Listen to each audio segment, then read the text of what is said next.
ചെരുപ്പ് കളവ് പോകുന്നത് തടയാൻ സ്വയം ചെരുപ്പ് ഉപേക്ഷിച്ച സമൂഹത്തിന് മാതൃകയായി മാറിയ ഇടവക വികാരി നഗ്നപാതനായി വൈദിക വൃത്തിയിൽ 25 വർഷം പിന്നിട്ടു.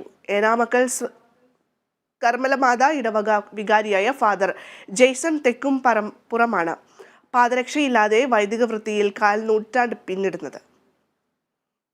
ഫാദർ ജെയ്സൺ തെക്കുംപുറം ചെരുപ്പ് ഉപേക്ഷിച്ചതിന് പിന്നിൽ കൗതുകമുണർത്തുന്ന കാരണമുണ്ട്. ആദ്യമായി ഇടവക വികാരിയായി സേവനം ചെയ്ത പള്ളിയിൽ ഞായറാഴ്ച കുർബാനയ്ക്കിടെ വിശ്വാസികളുടെ ചെരുപ്പ് മോഷണം പോകുന്നത് പതിവായിരുന്നു.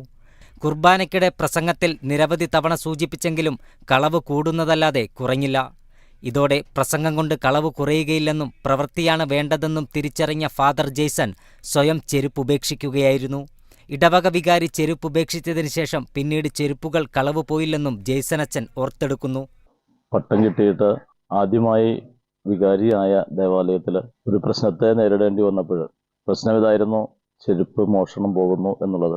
വിശ്വാസികൾ ദേവാലയത്തിലേക്ക് വിവരിയർപ്പിക്കാൻ വരുമ്പോൾ ചെരുപ്പ് മോഷണം പോകുന്ന ഒരു വാർത്ത കേട്ടപ്പോൾ ഞാൻ അതേക്കുറിച്ച് പ്രസംഗമധ്യേ പലവട്ടം സൂചിപ്പിച്ചെങ്കിലും അതിനൊരു പരിഹാരം ഉണ്ടായില്ല. മോഷണം തുടർന്നുകൊണ്ടേയിരുന്നു. അതിന് ഒരു പരിഹാരം ചെയ്ത് ത്യാഗം ചെയ്ത് എൻ്റെ ചെരുപ്പ് ഞാൻ അഴിച്ചു വെച്ചപ്പോഴാണ് അതിനൊരു പരിഹാരം കാണാനായിട്ട് സാധിച്ചത്. അന്നു മുതൽ ഞാൻ ഇടവകയിലായിരുന്ന സമയങ്ങളിലൊന്നും പിന്നീട് ചെരുപ്പ് മോഷണം എന്ന ഒരു പ്രശ്നം അവിടെ ഉണ്ടായിരുന്നില്ല. ചെരുപ്പ് ഉപേക്ഷിച്ചതോടെ ജോയിന്റ് പെയിൻ ഉൾപ്പെടെയുള്ള ആരോഗ്യ പ്രശ്നങ്ങളും തനിക്കില്ലാതായെന്നും അച്ഛൻ പറഞ്ഞു. ഇപ്പോൾ ഏനമാക്കൽ കർമ്മലമാത ഇടവക വികാരിയാണ് ഫാദർ ജെയ്സൺ തെക്കുംപുറം. 1/4 നൂറ്റാണ്ടായി തുടങ്ങിയ ശീലം ഇപ്പോഴും തുടരുകയാണ് father Jaison. Kerala Vision News, Thrissur.